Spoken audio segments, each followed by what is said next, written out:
से pass out हैं और फिलहाल आप वाराणसी सेंटर एनएसजी में डायरेक्टर हैं। आप एनएसजी एलुमनी के प्रेसिडेंट भी हैं। आपने कई फिल्मों में काम किया है। आप इन्हें पान सिंह तोमर, शौकीन और कमांडो, मदर्स डे आदि में देख सकते हो। और आपने अभी बहुत चर्चित वेब सीरीज आया था डेली क्राइम, उसमें भी आप राम जी को देखेंगे। तो राम जी लगातार, अच्छा, राम जी का स्पेशल फील्ड संस्कृत नाटक रहा है। इन्होंने संस्कृत नाटकों का निर्देशन दिया है जिसमें अच्छा काम किया। हाँ, स्वप्न वासुदेव दत्ता और मिट्टी की गाड़ी और अभिज्ञान शकुंतलम बहुत ही प्रमुख नाटक रहे हैं। आप लेखक हैं, आप नाट्यकार, आपने कई नाटक लिखे हैं। तो आज आपकी मुलाकात एक नाटककार, एक निर्देशक, एक अभिनेता से आपकी मुलाकात हो रही है। तो अब हम आपके हवाले ये लिटिल थेस्पियन का मंच छोड़ते हैं कि आप हमारे कलाकारों के साथ बातचीत करें और आप बताएं, आप वैसे आज आपने क्या सोचा है, आप किस विषय पर बात जी, करें? क्योंकि मेरा स्पेशलिस्ट है, तो मेरा ये बात थी कि बेसिक हम एक्टिंग पे ही बात करेंगे, क्योंकि सब लोग प्रैक्टिशनर्स हैं, आपके एक्टर्स भी काम कर रहे हैं, जी, है ना? तो मॉडर्न एक्टिंग और वो भी हमारी जो इंडियन मेथोडोलॉजी है एक्टिंग की, उसको लेके हम बात कर सकते हैं। और थोड़ा बहुत आपने जैसे इशारा दिया था कि बैक स्टेज को लेके आप कुछ बात करना चाहती हैं, तो उसमें अगर किसी का सवाल हो, क्योंकि मुझे लगता है कि हम लोग सब लोग काम करने वाले लोग हैं, आपके ग्रुप के लोग भी, मैं भी, हम लोग थ्योरेटिशियन कम है, प्रैक्टिशनर ज्यादा है। बैठ के मतलब जैसे सेमिनार में प्रवचन देते हैं, मेरा से वो होता नहीं है, वो आता है। हाँ, बात से हो सकता है आपकी 4 बातों से मुझे कोई नई बात पता चल जाए, मेरी किसी एक बात से आपको कुछ पुराना याद आ जाए, नया पता चल जाए। हम एक बातचीत का सेशन देखेंगे, जिसको भी जो भी लगता है कि थिएटर से संबंधित जिज्ञासा है या कोई अनुभव है, हम एक दूसरे से अनुभव ही शेयर कर ले, तो मुझे लगता है कि आज के टाइम में कुछ बहुत ही उपयोगी होगा, बहुत लाभदायक होगा। अपनी जर्नी होती है, चाहे उसने कम नाटक किए हों, चाहे ज्यादा नाटक किए हों। तो कई बार ऐसा होता है कि अब हम लोग इतने पुराने हो गए कि वो जो ताजापन होता है, जो कम नाटक किए हुए एक्टर की जो जिज्ञासा है, हम ही शायद भूल चुके होते हैं। हाँ जहाँ जी। आए होते हैं। तो मुझे लगता है शायद उससे कुछ नई चीज हमें ही वापस देखने को मिले। तो वो है, तो फोकस हम एक्टिंग पे रखेंगे, और उसके अतिरिक्त भी कोई भी थिएटर को लेके, हिंदी थिएटर को लेके, हमारे यहाँ किस तरह का थिएटर हो रहा है, उत्तर भारत में किस तरह का हो रहा है, आप लोग किस तरह का कर रहे हैं, उस पर भी हम बात कर सकते हैं। तो थोड़ा सा इस तरह का रखते हैं, ओपन सेशन रखते हैं। राम जी के कहने के बाद आप में से, आपको पता है रोज का नियम है, जिनका सवाल हो वो हाथ उठा के बता दीजिएगा कि सवाल करना है, तभी सवाल कीजिएगा, और उस वक्त आप अपने आप को अनम्यूट कर लीजिएगा। जी, थैंक यू वेरी मच। जी, मैं शुरू करता हूँ थोड़ा सा, फिर शायद उसी बात में से कुछ बात निकले कि आप सब लोग, जो कि अभी बात हुई कि सब लोग अभिनय करते हैं, देख रहे हैं, कर रहे हैं, और हम वापस चलते हैं पहले ही से कि भी अभिनय की जो सबको मालूम है कि जो 4 तरह का डिस्क्राइब किया गया है नाट्य शास्त्र में, जिस तरह से, तो ये तो सबको, आई होप कि सबको मालूम है कि हम सब लोग यूज करते हैं वो सारी चीजें।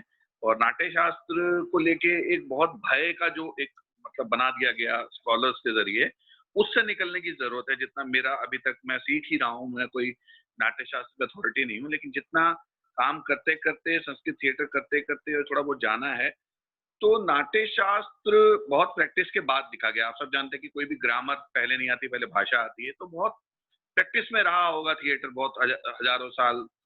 उसके बाद किसी ने उसको उसको एक ग्रामर उसकी बनाई कि अच्छा ऐसा भी होता है, ऐसा भी होता है,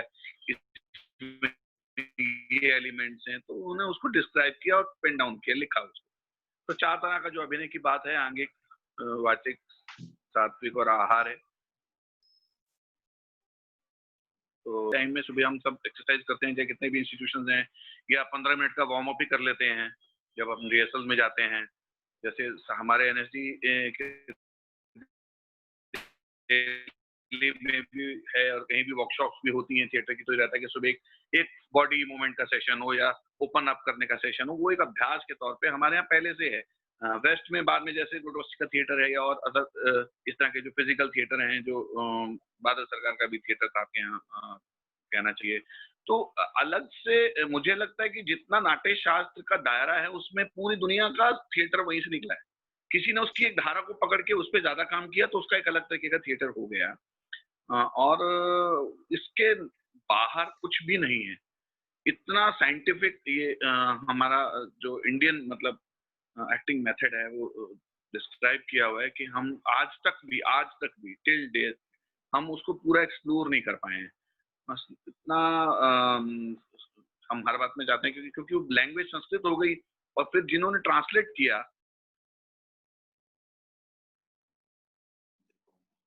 रिसर्चर्स थे, उन्होंने क्या किया कि उसका स्वाद भी इतना क्लिष्ट कर दिया कि वो संस्कृत से भी मुश्किल हो गया। कि उनकी विद्वता थी शायद वो दिखाने के लिए या वो एक स्वभाव रहा होगा, क्योंकि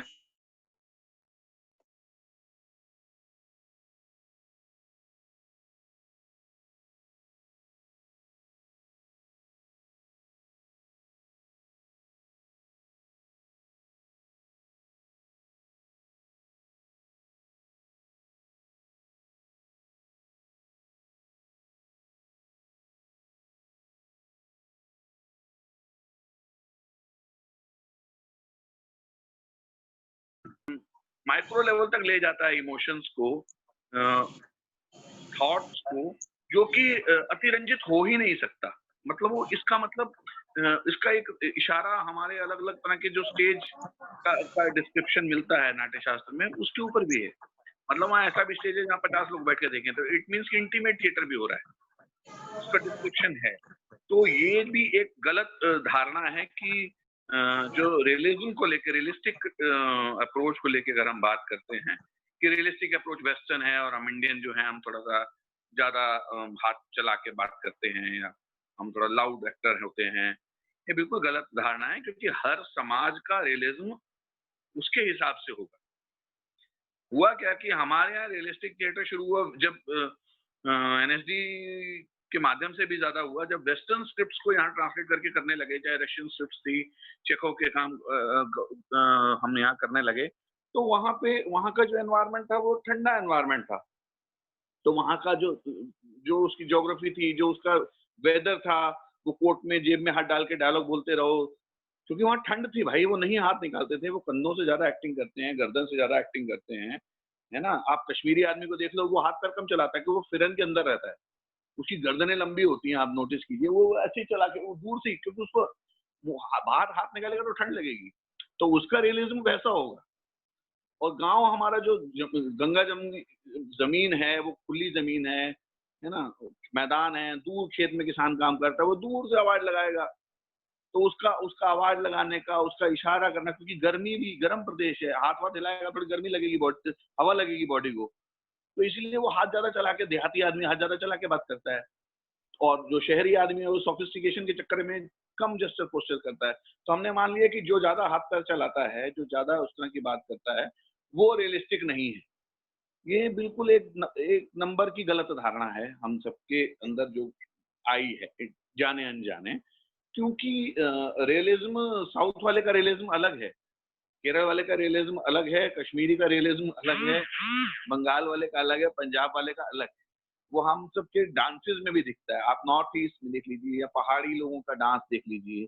पहाड़ में जगह कम है, वो एक घेरे में आग जला के उनको फेस्टिवल भी सेलिब्रेट करना है, बच्चा पैदा हुआ उसकी भी खुशी मनानी है। तो वो छोटे-छोटे मोमेंट्स हैं, ऑक्सीजन की कमी है, वो बहुत ज़्यादा उछल-कूद नहीं करते। जैसे पंजाबी में भंगड़ा में, क्योंकि प्लेन एरिया है, वो उछल कूद करेगा, उसकी सांस नहीं फूलेगी। तो ये सीधा सीधा हमारे डांसेस से हम देख सकते हैं, जो हमारे फोक डांस भी हैं, तो उन सब में उसके मूवमेंट्स देख लीजिए आप। और उसी का जब हम ट्रांसलेशन थिएटर में करेंगे तो उसका मूवमेंट भी उसके आसपास पहुंचेगा। तो मुझे लगता है कि रियलिज्म और ये कोई बहुत अलग चीज नहीं है। नाट्य शास्त्र में भी लोक धर्मी और नाट्य धर्मी को बहुत मतलब नॉर्थ पोल साउथ पोल करके नहीं दिखाया है, वो दोनों एक दूसरे के पूरक हैं। उन्होंने ये कहा कि जब थोड़ा सा सोफिस्टिकेशन के साथ, क्योंकि नाट्यधर्मी में क्या हुआ, लिमिटेशन बढ़ गई। आप पेड़ बन सकते हो किसी एक मुद्रा के साथ, आप आप वायुयान बन सकते हो, आप नदी बन सकते हो। तो जब हम नॉन लिविंग थिंग्स या उसको हम जब मंच पे दिखाना चाहते हैं थ्रू बॉडी, तो हम उन मुद्राओं का, उन गतियों का, उन बॉडी पोस्चर्स का इस्तेमाल करते हैं और उसमें एक कला का गुण आ जाता है, एक डिफरेंट तरीके का। और जब हम कोई देहाती मतलब बैक बैक कोई फोक स्टोरी करेंगे जिसमें कोई इस तरह का नहीं है, तो वो हमारा लोकधर्मी के नजदीक चला जाता है और उसमें बहुत ज्यादा एग्जेजरेशन नहीं होता। तो जो सीधा सीधा फंडा है वो यही है लोकधर्मी और नाट्यधर्मी को लेके। जब राजाओं महाराजाओं के उसमें होता था कि वो विमान से चले जा रहे हैं, दुष्यंत ऊपर से उड़ के जा रहे हैं, तो वो अभिनेताओं द्वारा क्रिएट किया जाता था। वो कथाएं ज्यादातर ऐसी होती थी जो प्रचलित कथाएं होती थी, सबके बारे में सबको मालूम। अब वो कैसे हो रहा है, ये उस डायरेक्टर की और उस टीम की परिकल्पना, उसकी इमेजिनेशन के ऊपर डिपेंड करता था।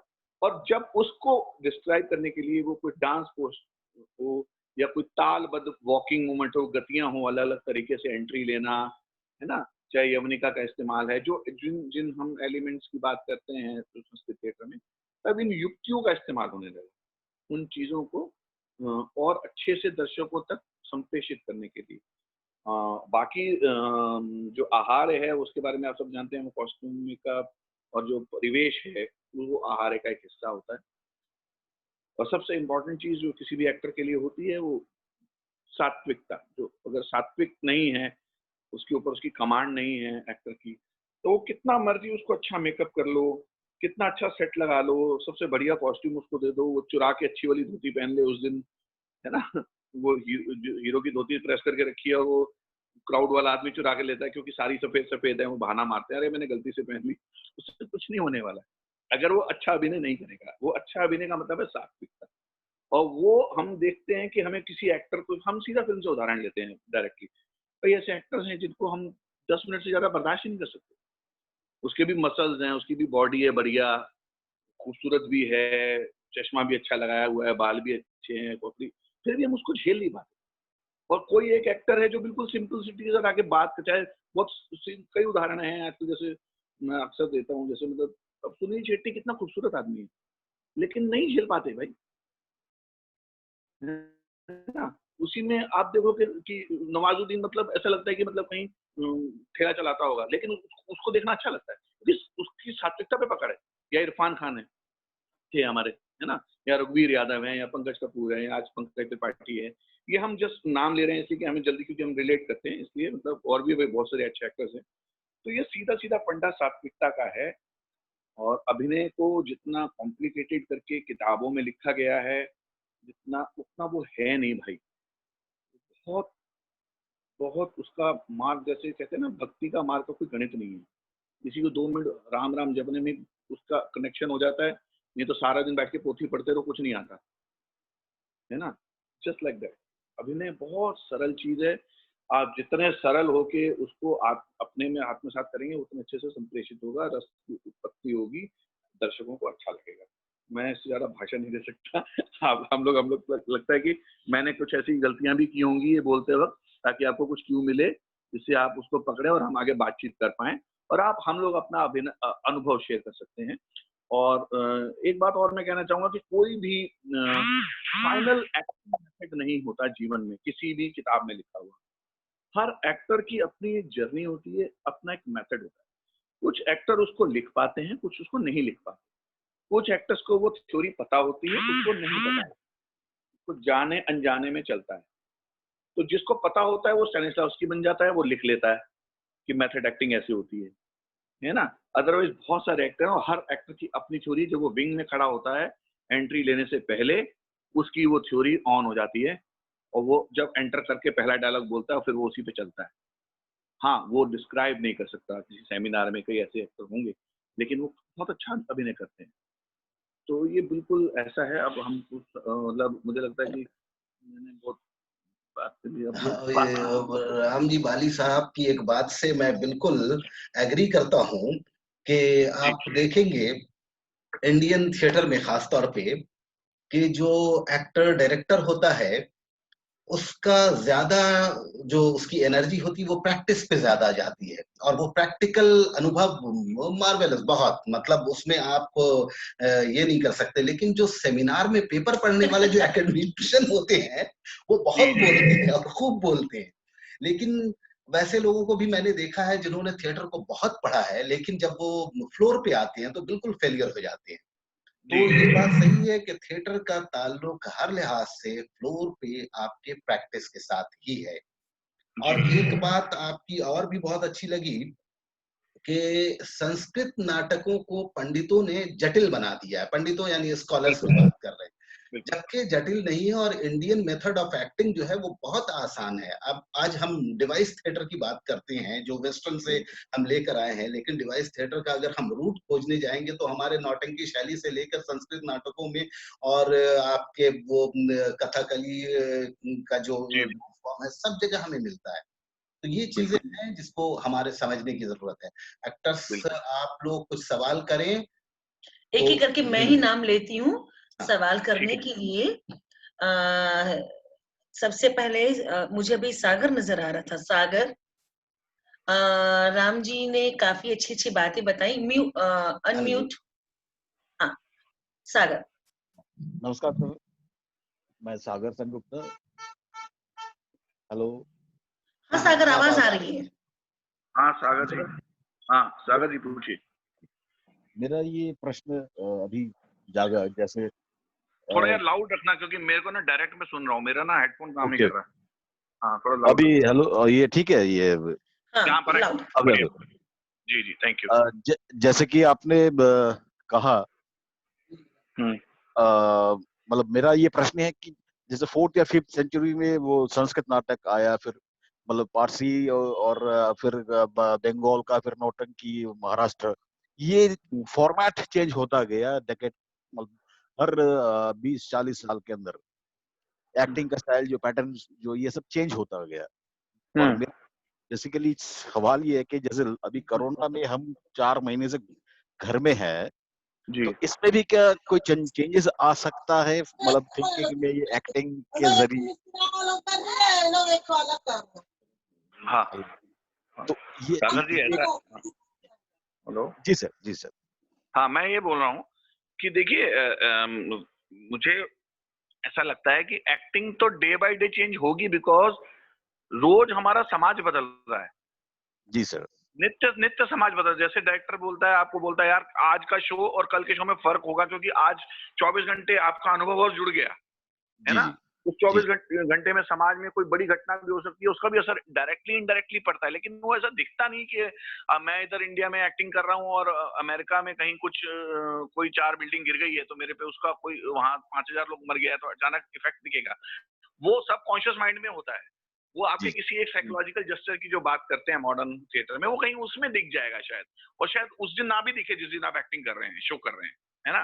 तो ये तो परिवर्तनशील है क्योंकि समाज हमारा परिवर्तनशील है सागर जी। तो अभिनय नहीं बदल जाएगा, हमारा व्यवहार जब बदलेगा तो अभिनय क्या है, हमारा उसी का, हमारा जो दैनिक कार्य व्यापार है उसी का, संस्कृत थिएटर में कहा गया कि भावानुकीर्तन है, हम उसी का वो करते हैं, जी उसको जी उसको उसको ही दिखाने की कोशिश करते हैं। तो उसका जरूर ये कोरोना एक, और उस कोरोना एक बहुत बड़ा इफेक्ट आने वाला है हमारे समाज पे। आप देखिएगा हमारे जीवन में अब ये मास्क, ये सैनिटाइजर, ये शब्द अब मतलब बहुत एक एक कभी हमने सैनिटाइजर शब्द पता नहीं कितने दिन में यूज करते थे, है ना।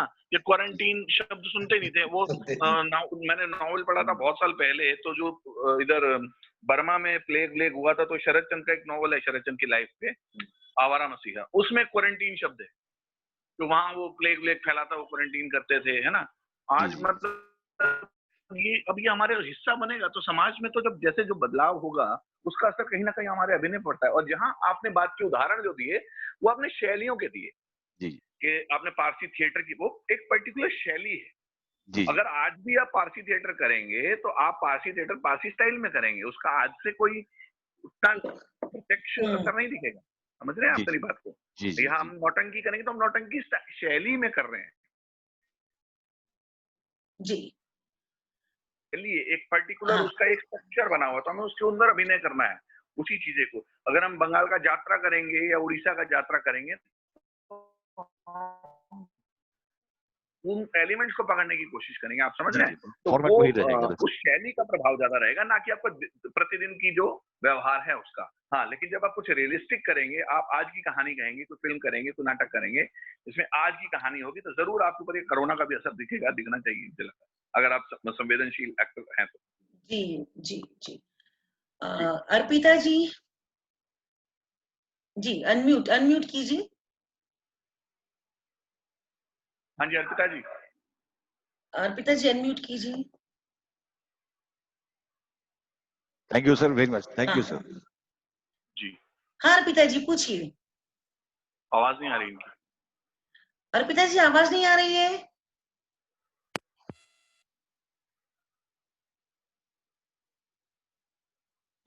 नहीं यार,